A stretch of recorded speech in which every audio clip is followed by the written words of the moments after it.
Le 30 mai 1942 paraissait dans le toujours excellent Je suis partout la critique de François Vineuil du film Le journal tombe à 5 heures sous le titre Journaliste fantoche, texte intégral. Toute une catégorie de spectateurs peut toucher du doigt, avec le nouveau film de Georges Lacombe, Le journal tombe à 5 heures, une des plus graves faiblesses du cinéma français.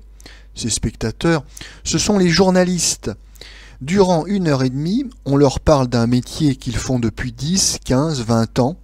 Or, ils n'en reconnaissent pas un trait.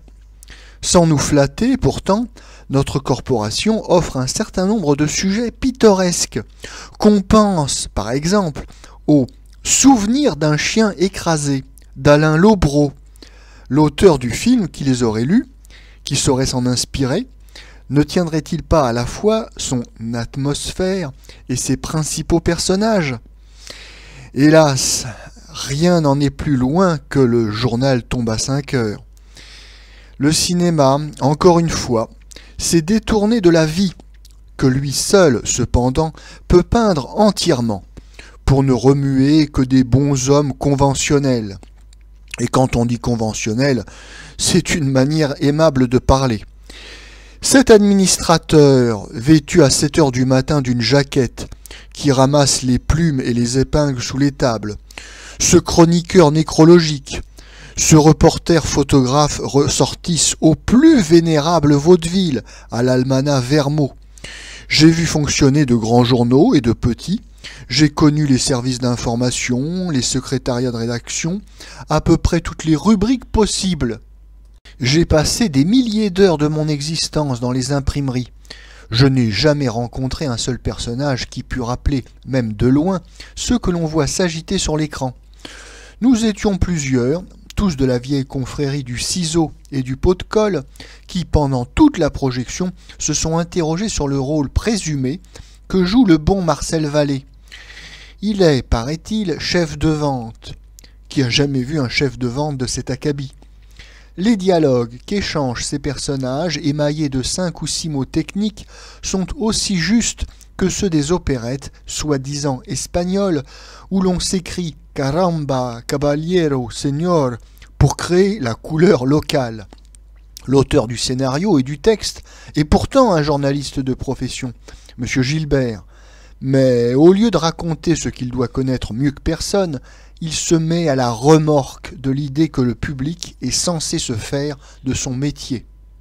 On me dira qu'il est bien permis d'interpréter la vérité dans un spectacle, mais je répondrai que lorsque l'on fabrique des fantoches, ils se conduisent en fantoches, c'est-à-dire qu'ils reproduisent toujours les mêmes gestes, les mêmes propos, et qu'ils deviennent ainsi très vite fastidieux.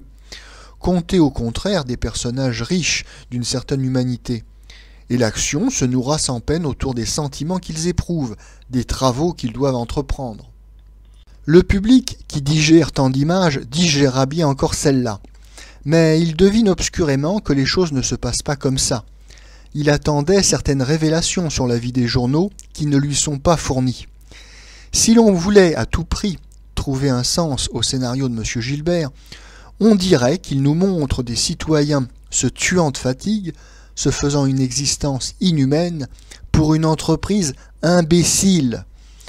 Cela pouvait être l'amorce d'une satire de la grosse presse, des mastodontes tels Paris Soir. Mais M. Gilbert ne s'y risque pas. Ce serait sans doute beaucoup trop compromettant. Après avoir fait défiler devant nous des polichinelles excités et brassant à grand bruit du vent, il se lance dans une apologie du reporter héroïque. Il abandonne le poncif vaudevillesque pour le poncif du mélo.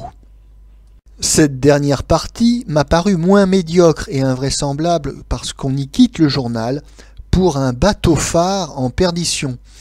Mais j'avoue tout ignorer des bateaux-phares. Il se peut fort bien que les marins qui les habitent haussent les épaules devant la description qu'on en fait. Il est bien difficile à des comédiens, si bons soient-ils, de donner une apparence de vie à des rôles inexistants. Le journal tombe à 5 heures réunit une brillante distribution. M. Pierre Freinet, M. Pierre Renoir, M. Pascali, M. Blier, Mademoiselle Marie Déa. Il gesticule consciencieusement, mais sans illusion.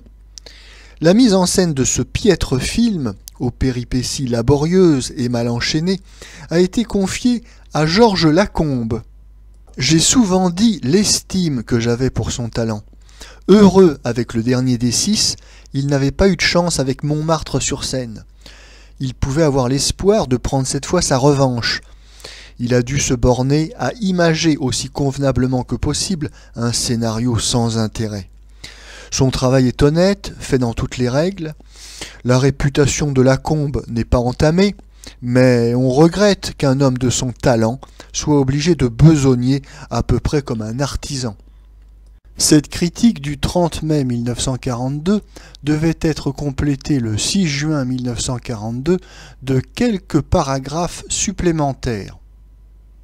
Notre confrère M. Gilbert, que le générique du film Le journal tombe à 5 heures donne comme l'auteur du scénario et des dialogues, vient de m'adresser, ainsi qu'à plusieurs critiques, une circulaire, copie d'une lettre au producteur du film, où il proteste contre les mutilations et transformations qui ont, dit-il, défiguré son travail primitif. L'honnêteté la plus élémentaire consiste à lui en donner acte ici et de préciser que le film a été réalisé pendant l'absence forcée de M. Gilbert.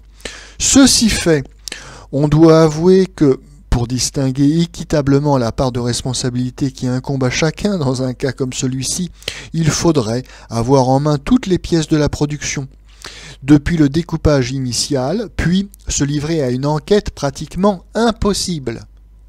Je constate, encore qu'assez souvent, lorsqu'un film est réussi, on se bat à qui en aura fait le plus grand morceau.